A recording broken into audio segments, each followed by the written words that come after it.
Hello, Leo. Welcome to the Plaid Sheep Oracle.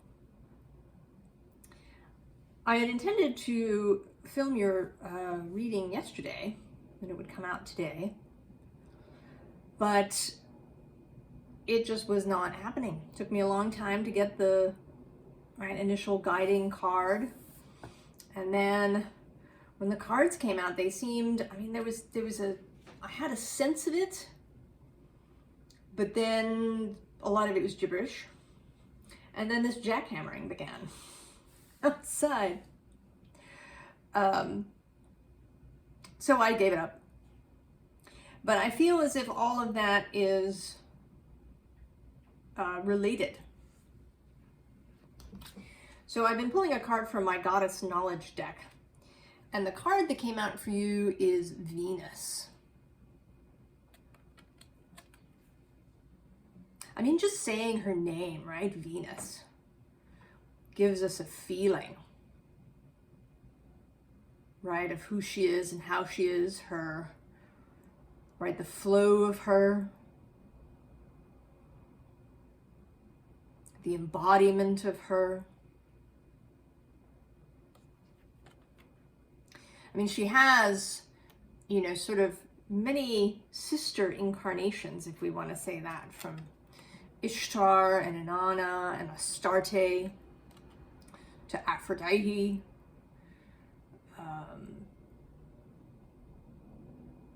Isis, other, right, various goddesses across cultures. But Venus is sort of particularly, right, she has her own particular flavor, right, a real, right, her own, right, the pleasure principle, right, a philosophy of sensuality.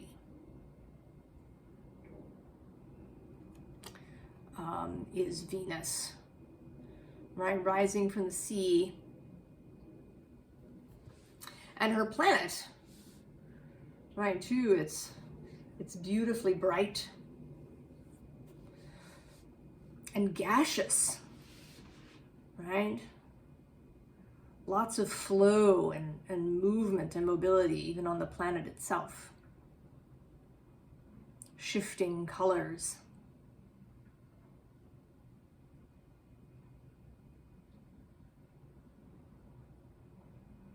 Right? Beauty, pleasure, sensuality, love, expression. And I think maybe you're really experiencing her, right?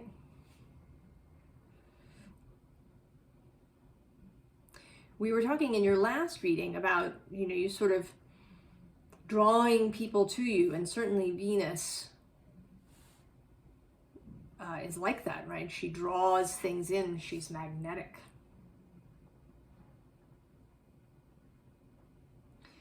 And what you may be experiencing, I think, Leo, is an internal dichotomy. So we begin with this Volcanoes card, right? Power, passion, flow, right, of this lava. All right, very fire sign, this card. But underneath is this Equator card.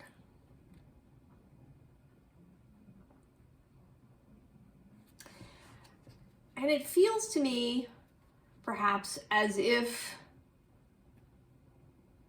there's part of you that's trying to turn the flame down. Right? I mean, we have this more, right, electricity. And at the time when I'm filming this, if not when you are watching it, Uranus is moving through Taurus, square your sign, right? And he is the electric planet, right, of innovation and perhaps rebellion, new ideas.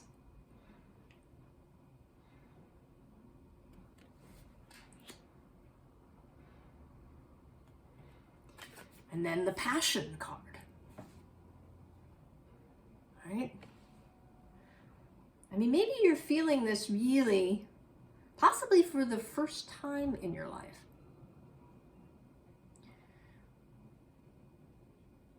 You know, passion isn't really something that's encouraged in the earlier parts of our lives, or that people even really talk about. I mean, sometimes people, right, they'll ask you what you want to be when you grow up. But most of the time, you know, people are thinking in a really sort of stable, you know, what is your profession going to be? You know, engineer, doctor,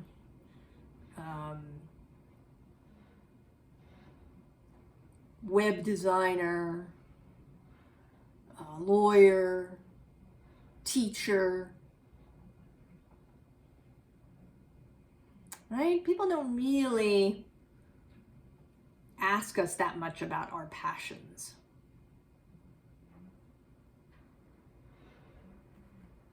Right? They're more interested, you know, kind of in what our, you know, right, our profession, our livelihood is going to be. And even when you get into spiritual circles, right, there's often talk of passion. But then, you know, people start talking about how you can monetize your passion. Right? Which, you know, not so much in the discussion.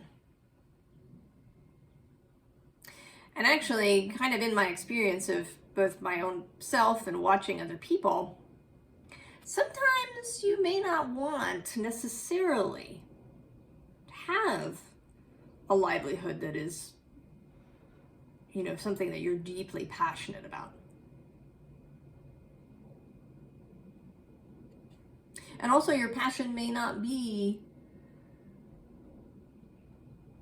you know, something that easily translates into some sort of service or job. Or you might even not want to share it with anybody. So this passion that you may be feeling may be unfamiliar. Right? And then we have this plant's growth card.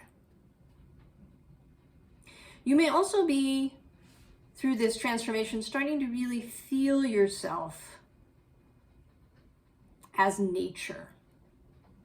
You know, we talk about, right, how we can, you know, reestablish our connection to nature. But in fact, we are nature. Right? The connection is there all the time. We are nature. We are part of nature. We're animals.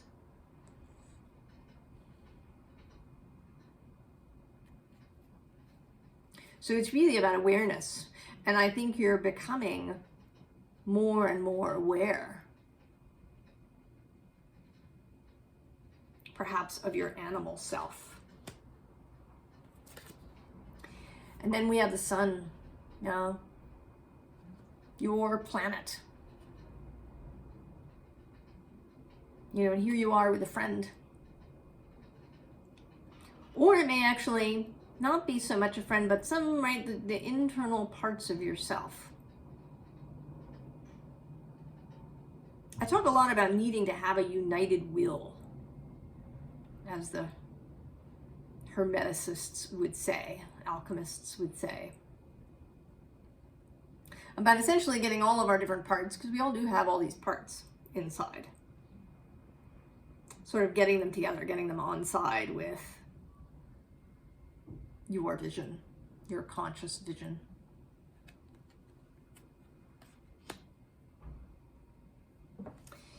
But there's some aspect of you that is throwing up roadblocks.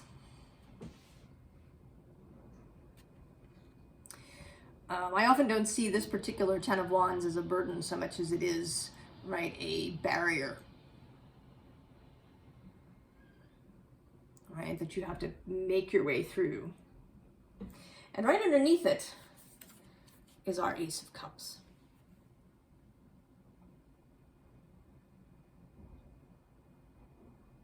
Right. This grail that we've been talking about. This cup that is both internal as well as something that is offered to us. And also on the other side of this barrier, we have the Hierophant, right, with his key, right, information, bringing the spiritual down to earth. And then the Wheel of Fortune, the action of the universe, of source, of your wider self.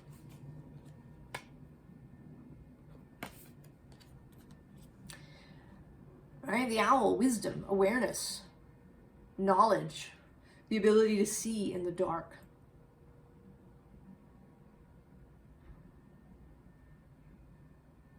And that makes me think of Clarissa Pinkola Estes, learning to see in the dark. So perhaps for somebody, you should go and look up some of her books.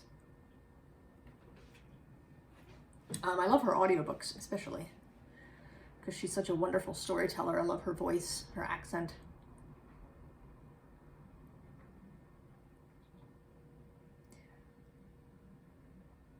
But so, right, this owl, right, the ability to see. And then we have the Daughter of Cups. Right, sweetness, simple joy, a gentle kind of love, and messages.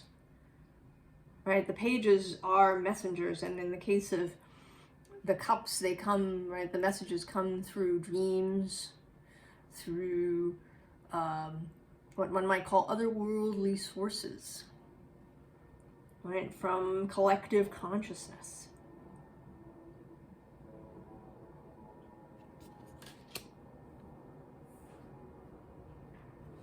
Right, and there's a call here with death for transformation, right, for allowing this all to occur, allowing yourself this passion. You know, it can feel perhaps out of control. It can feel too bright. It can feel like too much. You know, our nervous systems will react not just to, you know, sort of negative influences. They can also react to positive ones. Joy and, right, like really wanting something, really having a desire, a passion for something, can feel dangerous. Right? Like stepping out naked into the street. Or, you know, dancing wildly. Right? That it might attract the wrong sort of attention. That you might look or feel foolish. That you might feel out of control. That you might, you know, do something crazy. And so right here you are, pouring water on your flames.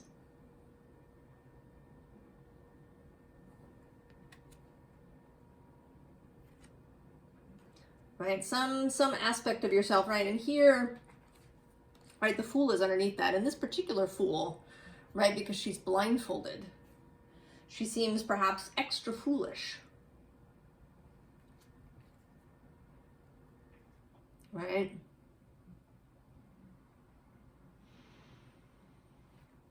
That she's really, you know, unable to see. And you might be feeling, right, that this is kind of crazy. That if you allow this change to happen, right, if you allow yourself to really go down this road, that, you know, you're not going to have enough resources, right? It's going to take you somewhere where you you know, I don't know, lose your job, or can't make any money, or don't get any clients, or, right, whatever it is, or, you know, that people will abandon you because they think you're nuts.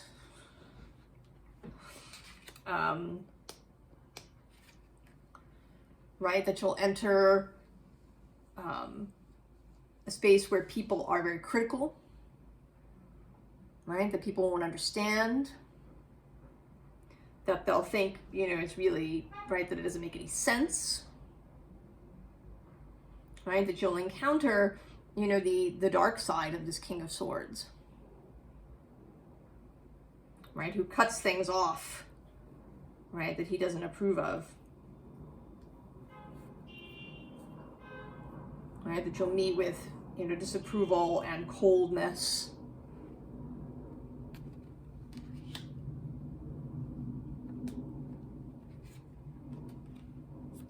And also, right, maybe that your emotions will become, you know, out of control.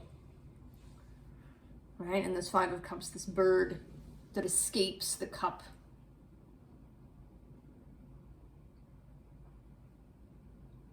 Right, that you'll, you know, you'll sort of be out of control.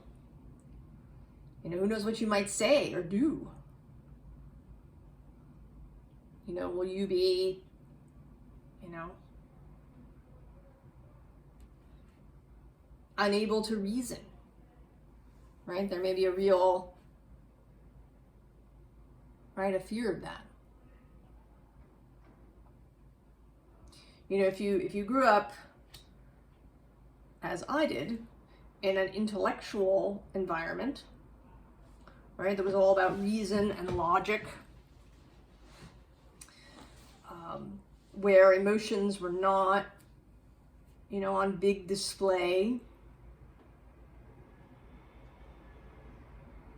it can feel really uncomfortable, right, to express yourself,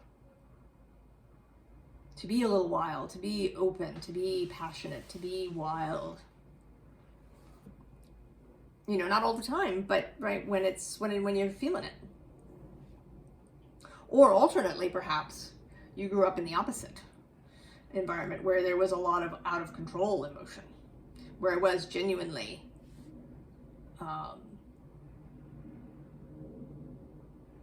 you know, something unhealthy, where the expression of emotion was dangerous. Then you might feel, right, you might feel really wary about allowing yourself to really feel fully. I mean, here, right, we have this Two of Cups, and she always looks hesitant to me, right? Like, she doesn't know if she should say yes.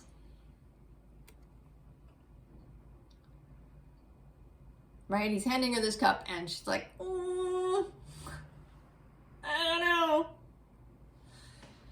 I don't know what to do with that.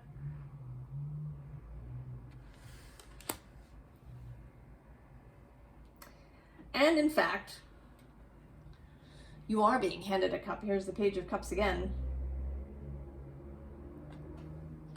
Right, this time, of course, right, you've been handed this cup and there's a fish in it. Right, the unexpectedness, the possibility of things not being the way that you've been taught they were.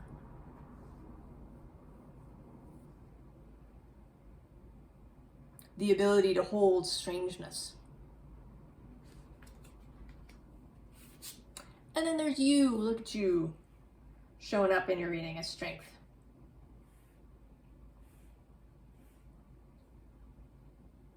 Right, this is the possibility. Really being yourself, however you are.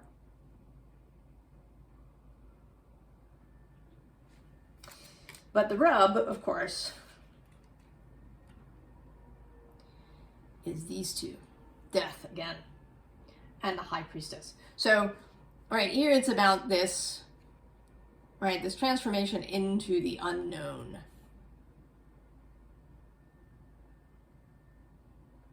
And you're in very good company. All of the signs so far are having this kind of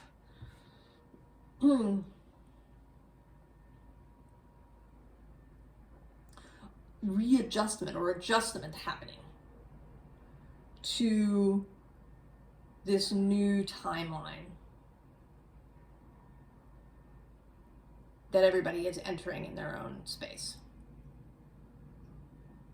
And I genuinely don't think that for most of us it's like, you know, actually just stepping into a whole new room and we can no longer see what was it before.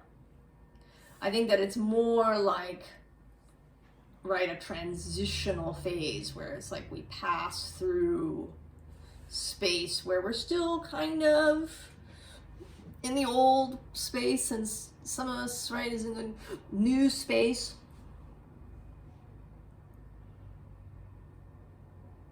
Right, I don't think, right, that it's a hard cutoff kind of thing. And that we're all in this space and that we're reacting to it different, you know, each of us has our own particular thing that is troubling. And yours, I think, is your fire, Leo. And I think you're sort of getting up into your head about it. Right? The Seven of Swords is, you know, sort of often it's talked about as, you know, sneaky or things or lies. But I think more often it's your own brain, right, telling you things. Right? The parts of yourselves that are worried, that are still clinging to the old timeline. The protector parts, right, that want to keep you alive. The way that you were doing things up until this point has kept you alive. And radically changing things, we don't know what's going to happen.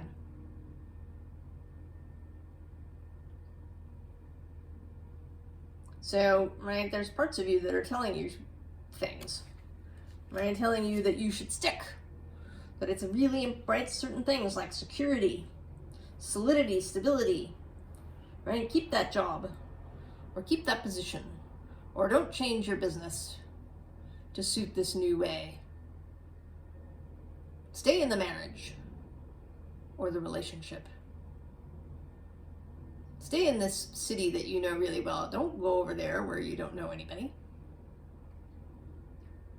Stick with what you know.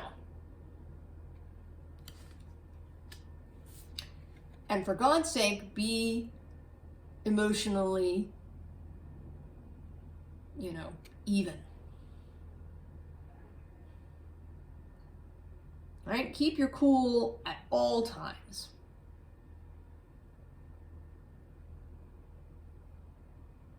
Right? Even perhaps when you're all by yourself in your room. Because if you allow greater emotion, if you allow desire to really flow through you, who the hell knows what's going to happen?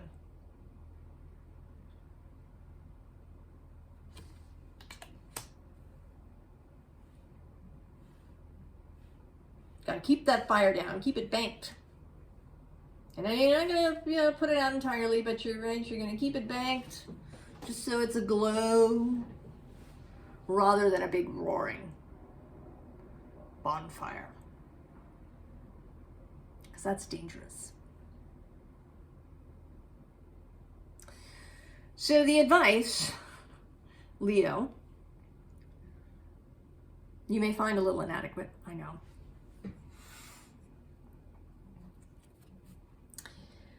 When you're, you know, right, when you're in this, right, new phase, you're kind of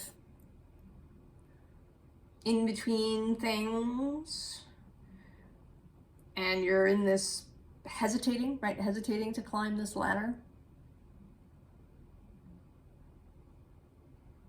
And I think we're seeing Pentacles particularly. There's actually 2 more Earth cards. And in fact, the World is underneath, and the 8 of Pentacles under that. I think you may be, right, this is sort of a leaning into your fixed aspect. Because although you are fire, Leo, you are, right, you're a fixed sign. Right, you don't have Aries, cardinal, sudden, out the gate. Right, Leo can be really stubborn. I mean, I knew a Leo some years ago who could alternate between the irresistible force and the immovable object, depending on the moment. Amazing, really.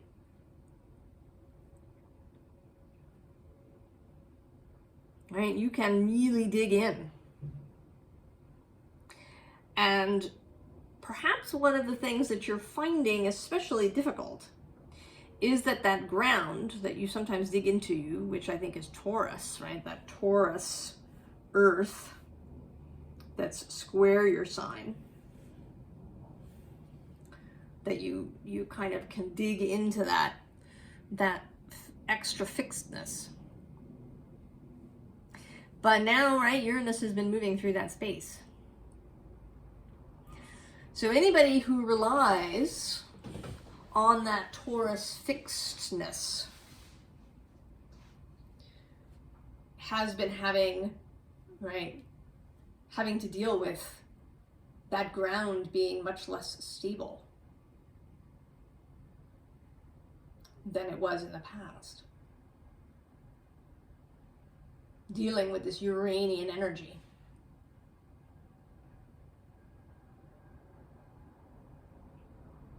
And then there's the whole square that's been happening between Uranus and Saturn is across the way from you in Aquarius.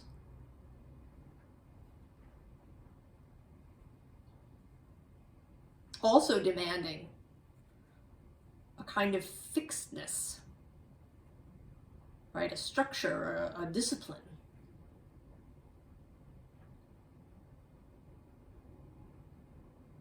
So all of this is, right,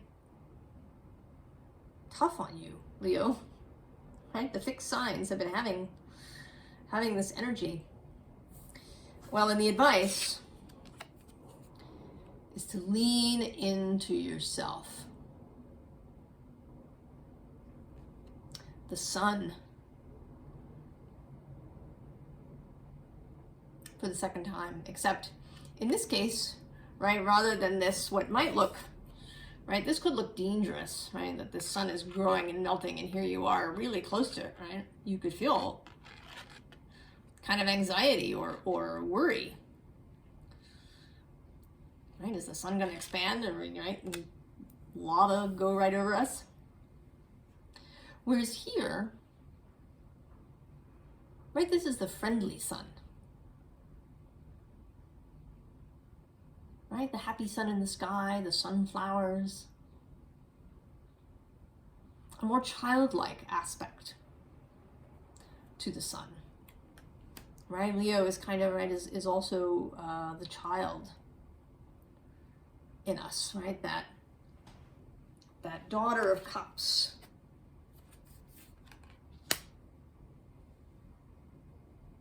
Kind of page energy.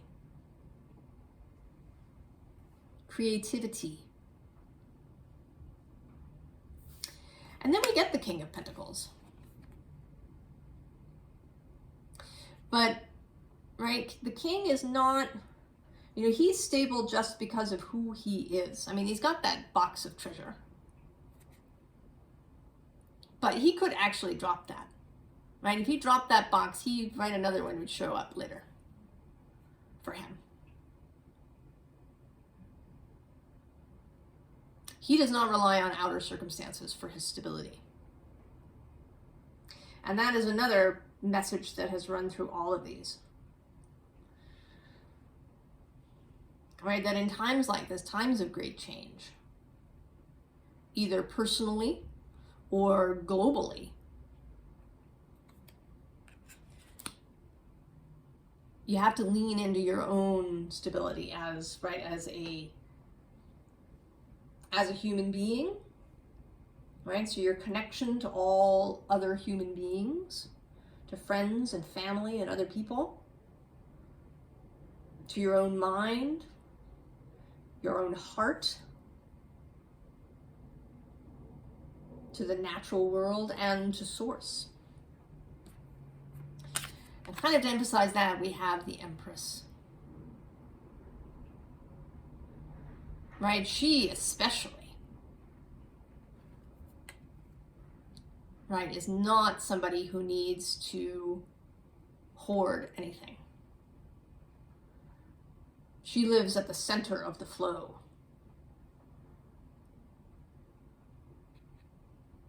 Right? She carries the cornucopia with her.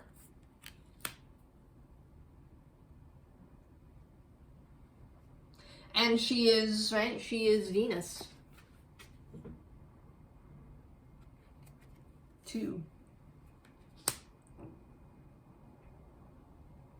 Right, the Empress is, you know, really sort of Venus and Taurus.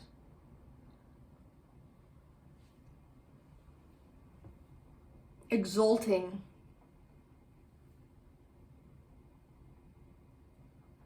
in all of the pleasures of life.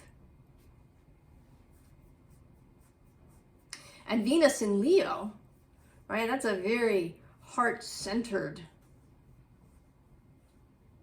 love-centered, creative Venus.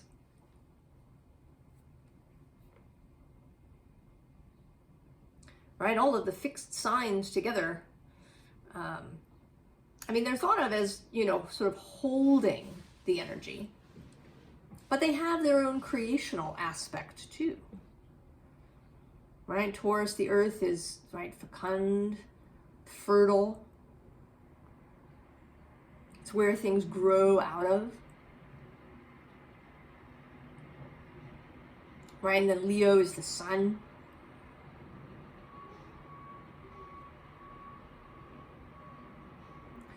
And then Scorpio, right, is the deeps. Right, where things compost. And then Aquarius is, you know, the new idea. So although these are fixed signs, and right, they do have their fixed, you know, very sort of stable energy, there is also creativity within all of them.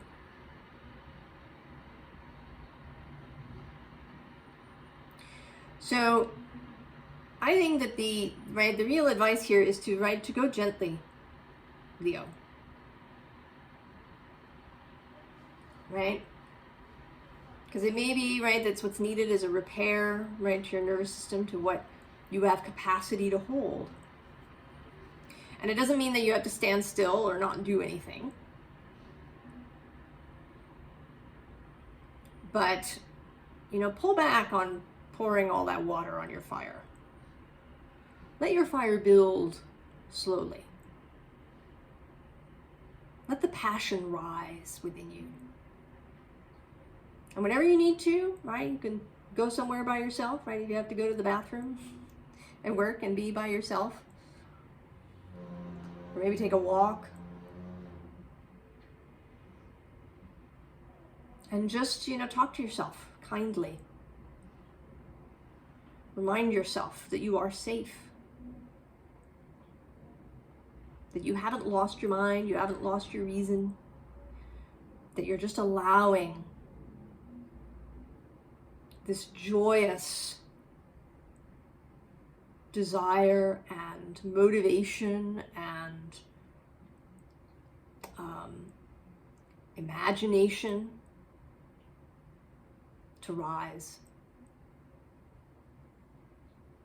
And perhaps you can, right, if you have been gathering people,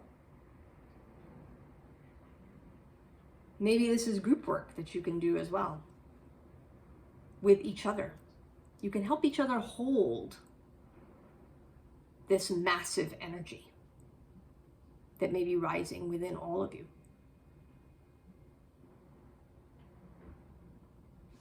So go gently, Leo, but let your fire grow. I wish you all the very best, and I will see you next time, Leo.